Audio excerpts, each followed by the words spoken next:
ফের চা বাগানে ঢুকে পড়ল চিতাবাঘ। সোমবারের শেষ বিকেলে ঘটনাটি ঘটেছে মালবাজার ব্লকের কুমলাই গ্রাম পঞ্চায়েতের নিজামবাড়ি এলাকার নেপুচাপুর চা বাগানে। এই বাগানে দুপুর থেকেই ঘাপটি মারে চিতাবাঘ। চা বাগানের আশপাশের বাসিন্দারা ভিড় জমালে এই অতর্কিত মানুষের উপর ঝাঁপিয়ে পড়তে থাকে চিতাবাঘটি। মুহূর্তে একাধিক মানুষ রক্তাক্ত হয়ে জখম হতে শুরু করেন।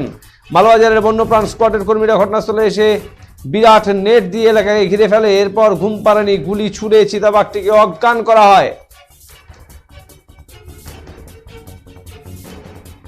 প্রচুর মানুষের ভিড়ের মধ্যে থেকে চিতাবাঘটিকে উদ্ধার করে নিয়ে যায় বন দপ্তরের কর্মীরা। চিতাবাঘের হানায় 4 জন জখম হয়েছেন। জখম সকলকেই মালবাজার সুপার স্পেশালিটি হাসপাতালে নিয়ে আসা হয়েছে। জখম ব্যক্তিদের চিকিৎসার ব্যয়ভার বন দপ্তর গ্রহণ করবে বলে মালবাজার বন দপ্তর জানিয়েছে। উল্লেখ্য, মাত্র 2 দিন আগেই মেটিরি ব্লকের বিধাননগর গ্রাম পঞ্চায়েতের মাথাচুলকা গ্রামে একইভাবে একটি চিতাবাঘ বাগানের ভেতর ঢুকে পড়েছিল। সেখানেও 4 জন জখম হয়েছিলেন চিতাবাঘের আক্রমণে।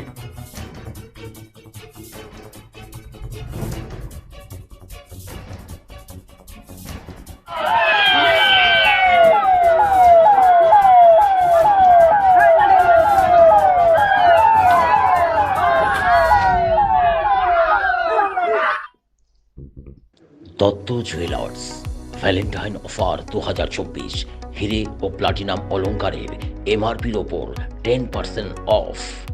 অফার চলবে 5 ফেব্রুয়ারি থেকে 17 ফেব্রুয়ারি 2024। স্বর্ণ শিল্পের শিল্পী Dutta jewellers, BS road, hotel VT building, Coochbehar. Contact 97349 06493।